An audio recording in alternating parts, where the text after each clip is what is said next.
Hey guys, my name is JC, and today we're paying a visit to Value Town with Maelstrom Wanderer. The goal of this deck is to ramp early and ramp hard until we can cast our commander and cheat some big spells into play. Now this version of Maelstrom Wanderer is creature and permanent focused, so we run all of the best teamer cards that take advantage of these card types. Eventually, we win by overwhelming our opponents with value and then beating them with combat damage. So, let's see if we can walk the walk and do just that.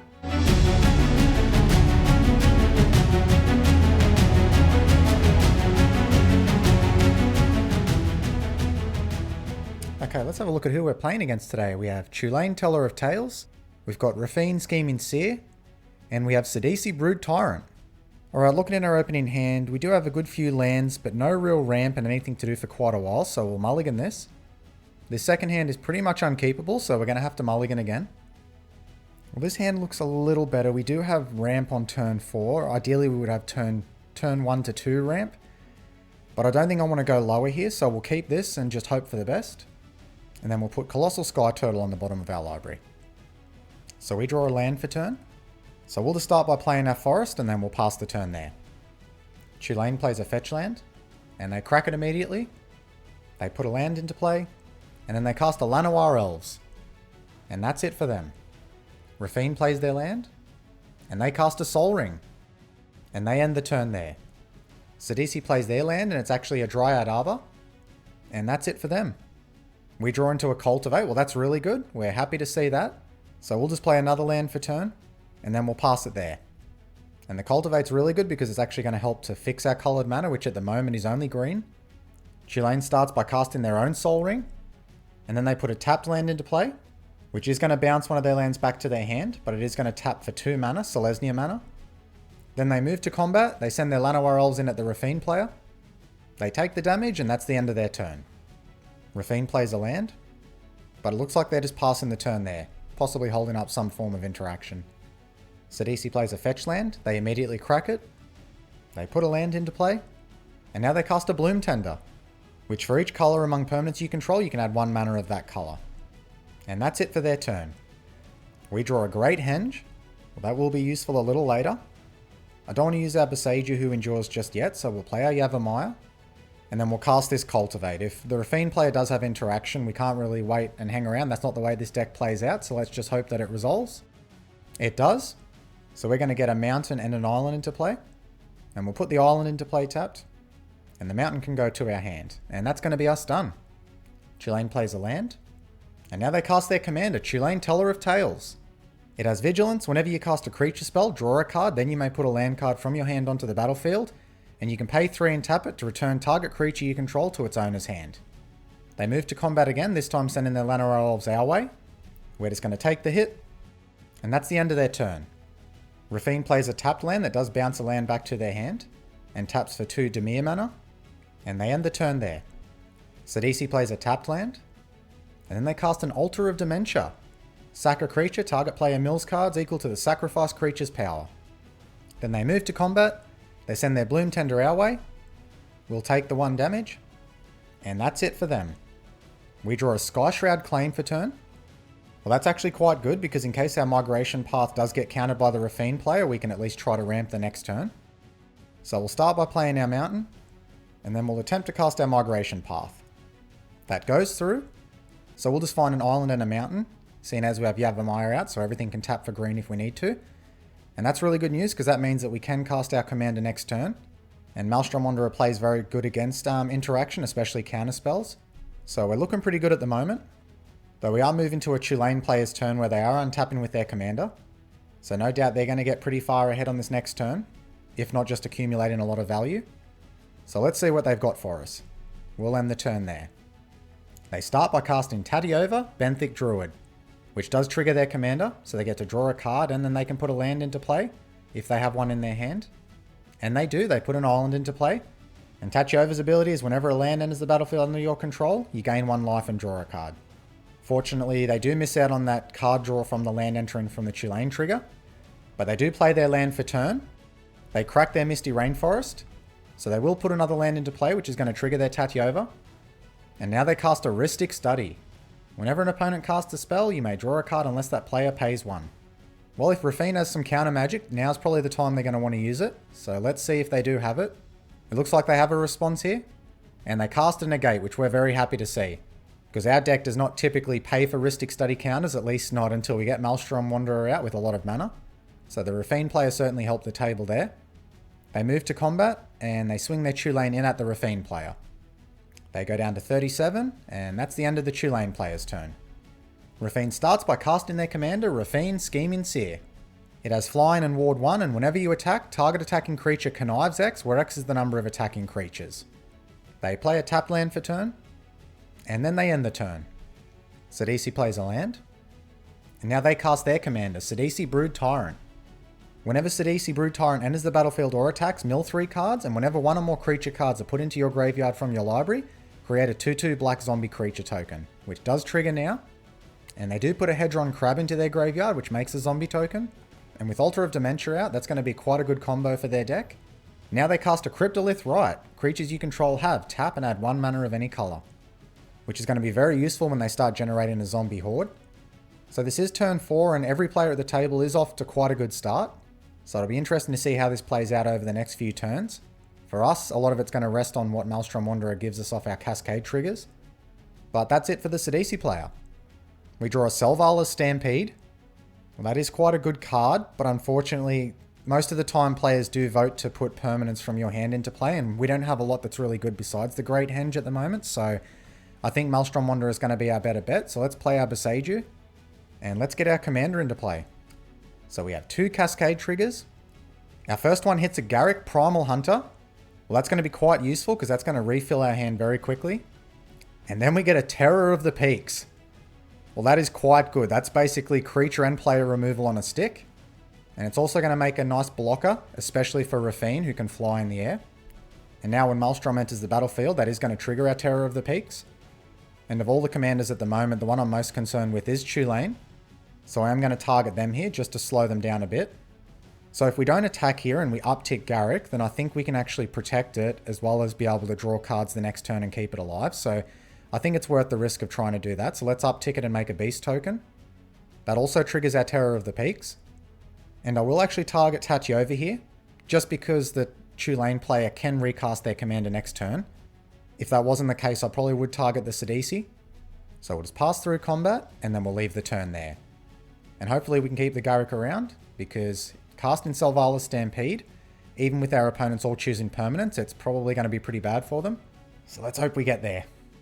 Chulane starts by playing a land for turn, and they start their turn by casting Eternal Witness, which is probably going to get back Tatyova or Rhystic Study. Interesting to see which one they go for. I might lean towards Rhystic Study, but they choose their Tatyova instead. Well, it certainly is a card that can draw them a lot more cards on their turn, which is probably what a Chulane player wants. But it looks like they're deciding not to cast it, and they're just going to pass the turn there. Raffine plays a land for turn. And now they start by casting Swords to Plowshares, targeting our Terror of the Peaks. They will have to pay 3 life for that. But we don't have any responses, unfortunately. That puts us up to 43. And that also potentially means that our Garruk is going to be hit. So that was the risk we took, and unfortunately it didn't pay off this game. Now they also cast a Bone Miser, which says whenever you discard a creature card, create a 2/2 black zombie creature token. Whenever you discard a land card, add 2 black mana. And whenever you discard a non-creature, non-land card, draw a card. Now Raffine moves to combat, and they do swing in at our Garruk. That triggers Raffine. They discard a Nezahal, so that will give it a +1/+1 counter. And because they discarded a creature card, they make a 2/2 zombie. We can't stop that, so Garruk will go down to 2 loyalty counters. And they end the turn there. On the end step, Sidisi sacrifices their zombie to mill 2 cards, and they mill a Gitrog monster and a Fact or Fiction. So that will make them another zombie token. Now they sacrifice that zombie token again, mill in another 2 cards. Now they get a Death Baron and a Caustic Caterpillar. That will make another zombie. And they do the same thing again. So it looks like they're really trying to fill their graveyard here.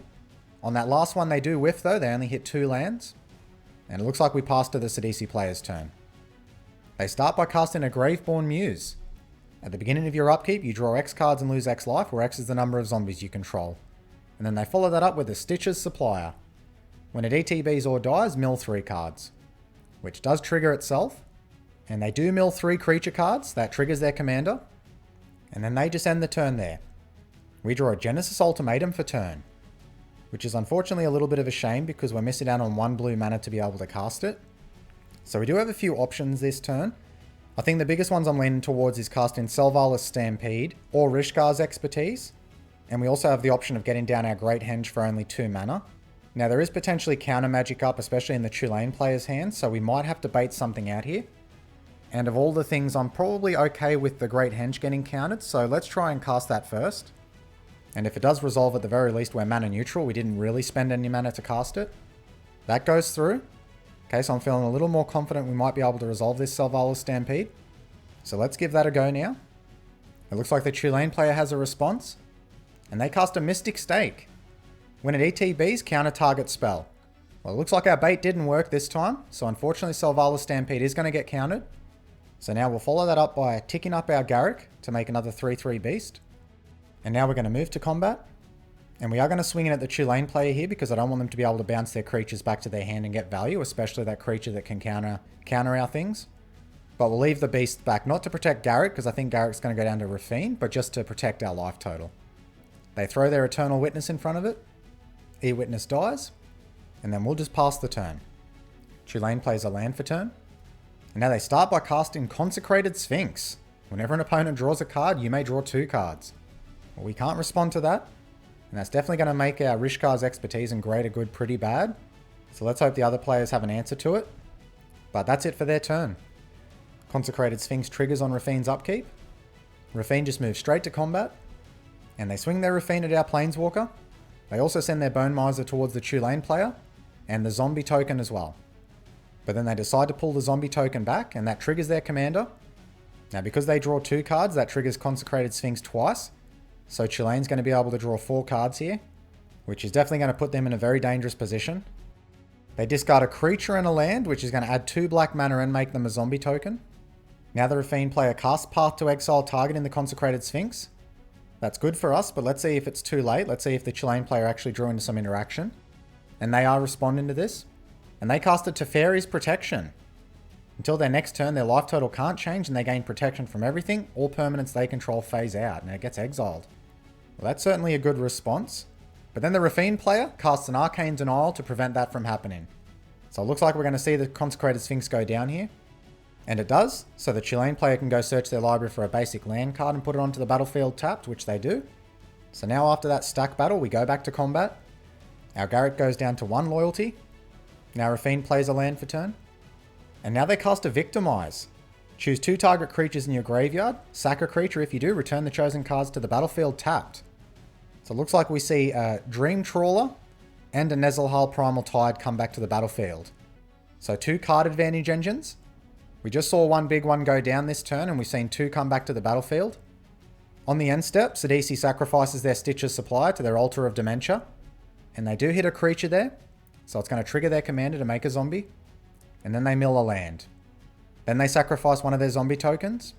And they mill 2 cards, one notably a Life from the Loam, which they can dredge. They sack another zombie token. This time they do hit a creature in Doom Whisperer, and they have a Field of the Dead. That triggers their commander, they make a zombie again. Then they sack that zombie token, and they hit a creature again, which triggers their commander. Then they repeat the same process. They hit a creature yet again. They sack that creature. They hit a Sir Conrad to make another zombie token. And they sack that zombie token. They hit an Eternal Witness. So let's really hope they're not holding onto a mass reanimation spell, something like a Live in Death in their hand, because it's going to be pretty bad for the table if they do. They sack the zombie. They hit a creature again. They sack it. This time they do whiff on the trigger. But then they decide to sacrifice their Graveborn Muse, which will mill 3. And they hit a Deathrite Shaman. They sack the zombie. They don't hit a creature this time. They sack their Bloom Tender. And they don't hit a creature. Now they sacrifice their Dryad Arbor. They do hit a creature this time. They sacrifice the zombie token. And they hit a Ramanap Excavator. And they do it again. They hit a World Shaper. They sack the zombie token. And they miss out this time. And finally they sacrifice their commander. So that may indicate they do have a mass reanimation spell in their hand. And they hit a Muldrotha in that pile. And 2 lands. And we finally move to the Sidisi player's turn. Arcane Denial does trigger on the Sidisi player's upkeep. Sidisi starts by casting a Life from the Loam, which does trigger Nezahal. return up to 3 target land cards from your graveyard to your hand. Then they play a tap land, but it looks like that's it for their turn. We draw a food chain for turn, which is actually quite good. Now we have 1 mana up with the Sidisi player, but I'm not too worried about them, at least from what I've seen that's went into their graveyard. I don't think they're too counterspell heavy, but the Raffine player certainly is, so we might have to try to play the bait game again. Now food chain is definitely going to be more important than Rishkar's expertise, which is what I'm going to try to resolve here. So let's give it a go and see if we can get that through. That triggers Nezahal, so it will draw the Raffine player a card. And that does resolve. So now that we've seen what we've actually drawn, which unfortunately has been quite a few lands, I think I'm going to try to get Selvala down here to help fix our mana. So we'll attempt to cast Selvala. Selvala goes through, that triggers our Great Henge. We'll draw a card and Selvala will get a +1/+1 counter. And we draw a Nature's Law.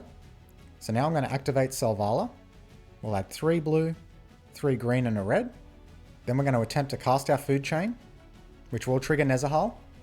And that does go through, so at the moment I'm pretty confident that the Raffine player doesn't have anything in hand, or if they do, they're definitely leaving it a little late here. So now we'll exile our Maelstrom Wanderer. Then we're going to recast our commander. That's going to trigger our Cascades twice. And we hit a Kogla the Titan's Ape, we'll definitely take that. And we're going to opt to fight their commander Raffine, which we will pay 1 for. Our Great Henge triggers. We draw another land. Selvala's ability triggers. And we draw yet another land. Kogla does fight Raffine, so it goes down. Our second Cascade trigger hits a Somberwald Sage. Well, we will cast that. Hopefully we can draw into a good creature though. If not that, we'll just recast our commander again. That triggers the Great Henge. We draw a Vastwood Surge. Once Maelstrom enters, it triggers the Great Henge once again, and we draw another land. Well, at least we are clearing the lands off the top of our deck. Let's use Food Chain on our commander once again. Then let's recast Maelstrom Wanderer. We get 2 more Cascade triggers. We hit a Morag, Fury of Akum. Well, those lands in our hand are certainly going to come in clutch now. It's going to allow us to get extra combats. Let's see if that does trigger the Raffine player here. No, they let it through. We'll draw another card off the Great Henge, which is a land. Then our next Cascade trigger hits a Beanstalk Giant, which we will cast. It's going to come in as an 8/8. And that actually causes the Chulane player to scoop. So now we only have 2 players we have to deal with, which is much easier because we certainly weren't winning in this position here. We were certainly going to get some damage down, but we weren't going to be winning. But that actually does cause the Sidisi player to scoop now as well, so I think just that is going to give us the game.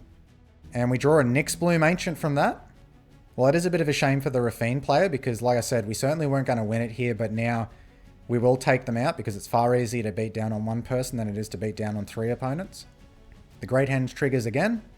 We draw an Eryximethys. Now we're going to move to combat. We'll send in everything except for our Somberwald Sage. That triggers Kogla, which will destroy their Soul Ring. And they block the Beanstalk Giant with their zombie token. And that takes them out. Well, let's go to the review and discuss what happened. Well, despite being a short game, it did actually have some big turns and quite a few interaction points. Firstly, all of the players developed a strong board state by turn 4, especially the Chulane player. In fact, the Chulane player probably could have run away with the game if they hadn't been interacted with by us and the Raffine player. Actually, I think it was the Raffine player's interaction that was key in buying us enough time to be able to go off. Raffine was also in a strong position and were definitely playing table police this game. But unfortunately in a 4-player game, you simply can't interact with everybody continuously, and it's usually the players that you end up leaving alone come late game that end up coming out ahead, which is what happened with us. The Sidisi player was left largely untouched, and they were definitely setting up their graveyard for some big play. But unfortunately for them, time wasn't on their side, and they needed 1 to 2 more turns to realise the advantage that they had set up. But I would have loved to have known what they actually had in their hand, and if it was a big reanimation spell. Even though we were moderately interacted with, Maelstrom Wanderer can actually play through interaction quite well, as we saw from this game. And once we started to accumulate a lot of value, it was simply too much for our opponents to overcome. Well, that's it for today's game. I hope you enjoyed it as well as all of the value that Maelstrom Wanderer was able to accumulate. If you want to build a version of the deck yourself, then make sure to stop by the channel where we do have a deck tech discussing all of the included cards as well as the overall strategy. Otherwise, you take care guys.